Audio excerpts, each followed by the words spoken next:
Ladies, do you know that men have a sexual cycle? And do you know how that sexual cycle affects a man? I just had a conversation with a brother, and I've had this conversation over the course of the last 30 plus years, hundreds of times with different men. And I can definitely say that this is befitting of most men. We have a sexual cycle. And it's this sexual cycle that creates frustration. It's this sexual cycle that oftentimes create the opportunity for a man to step outside of the relationship. Let me tell you how it works. So in almost every conversation, most men that I've spoken with, hundreds of them, have the almost exact sexual cycle. So let's say you had sex with your man tonight. Well, within about 36 hours, he is starting to have a desire to have sex again that is so great that if he doesn't receive it, he will start to become frustrated and irritated. You see, we can have sex today. We can go all through the next day, not have sex. We may want to have sex, but not have sex. We're capable of having sex, but we may not have sex. But then after about another 12 hours past the 24 hours, we start to get antsy, start to really desire the sex even more so than we did before. And then when we tried to have sex with you later on that evening or whatever time frame we see you, and we're denied, well, now we get to the 48-hour point. And now that frustration is starting to bother us in our daily routine. You're at work and you're getting frustrated, you're irritated by, people irritate you easier. You can't focus as well on your work as you was focusing before. Or if you do, you're overly aggressive towards your work. So you start to have a different personality with the sexual frustration that you're under. And then you come home and let's say you get denied again. Now we got, instead of 2 days in between, now we're on that third day in between. Now that frustration is starting to turn to anger. Now we're starting to get mad. Now we're starting to look at you a little bit different. Now we're looking at the world different. Everything that happens, we overemphasize it and become angry. Now I know at this point, some of you women are saying that, well, that's just weak, or that's just childish, or that's immature, or that's whatever. You can call it whatever you want to call it. It's like hunger pains. If I don't feed you for the next 24 hours, that hunger pain is going to bother you. You're going to get frustrated. If I don't feed you for 36 hours, you start to get worse. 48 hours go by, you're starting to get angry and you start looking for some food, and 72 hours go by, and you know what? That other household across the street, that food's starting to look good, starting to smell good across the street. You see, it's like hunger pains for a man. It's not something that's so controllable that you don't know it's happening. You know it's happening. You can control it to where you may not step out of the relationship.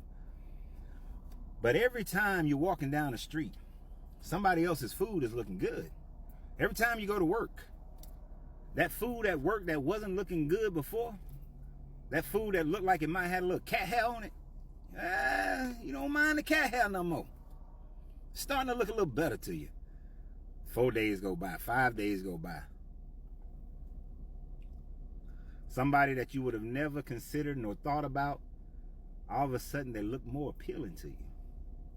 Week go by. You're starting to think and reevaluate the relationship that you're in. Trust me, it's happening. It's in their mind.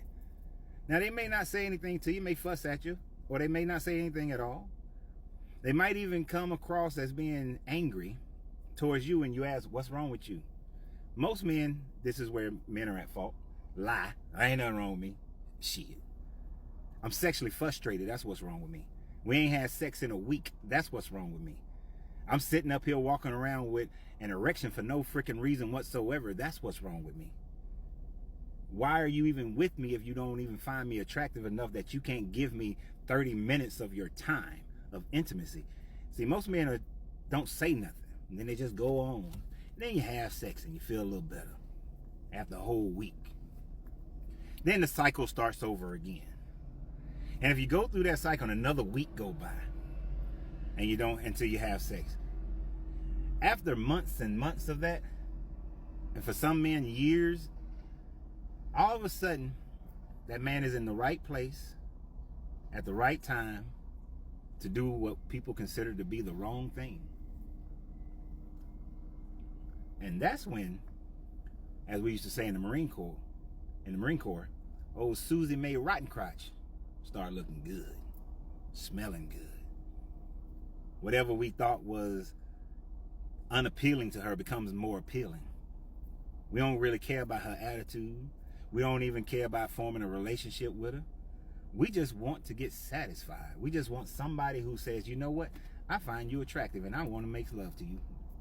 That's all that matters. We don't love them. We don't even want to be with them. But they're satisfying a hunger pain that we have that you've been ignoring. That you've been saying, well, I'm tired. Well, I worked all day. Well, I'm stressed out. Well, this, well, that, well, this, well, that. You know when a man is stressed out, you know what he wants? Sex. And unfortunately, when most women are that I know of and that I've spoken to are stressed out, they don't want to have sex. Now you can then say, and a lot of women would say, well, it's up to the man then to alleviate the woman's stress so that she will feel like having sex with him. Why? Why do we have to be mature enough to control our fulfilling our sexual hunger pain somewhere else, but you don't have to be mature enough to de-stress or to take care of being a wife to that man? If that man's been a husband to you and you're not being a wife to him, why should he continue to be a husband to you? And then I've said this many a times, and I want you guys to think about this. I know, because right now a lot of people are in their emotions. So let's use logic and math. Let's say you're having sex with your man once a week. Once a week means that you're having sex with your man 52 times out of the year. 52. That means that there are 313 days that you're not having sex. Tell me how the math is mathing. 313 compared to 52. Let's say you're having sex twice a week. I remember being in a counseling session, and the woman said that, well, we have sex twice a week. And the man on the other side of the table said, oh, twice a week? That's good. That's better than the average. Or that's about average. And that was the first time the math struck me. And I said to the man, I said, so we have sex twice a week. That's 104 times a year. And he thought, that's a good number. Do you realize, is what I said, that leaves 262 days, 261 days that we are not having sex. 261 days we are not recommitting this marriage. 261 days we are not sharing the most intimate thing that a couple can share. 261 days compared to your 104 days. So when you've gotten past your emotions, when you've gotten past your pressuring of the woman and her body and all this sorts of things, and you've gotten past all of that and you just think about it mathematically, how is it fair that a man is supposed to provide for you 365 days out of the year, but what that man needs is a good thing if he's only getting it a third of the year? That's why I always say, when I was single to a woman, there's absolutely no way I'm going to be with someone and we're having sex less days out of the week than there are in the week. Because sex will never be used as a weapon with me. I will not accept it, and most men don't. And I don't want to go and cheat on you. So either understand that going in and be able to live up to it, or just tell me that you can't, and let's just call it a day and be friends. I know most people aren't that mature, and I know things change, but men don't get with women for things to change in that department. No, we don't. And I'm sorry to say, but it's just a fact of reality.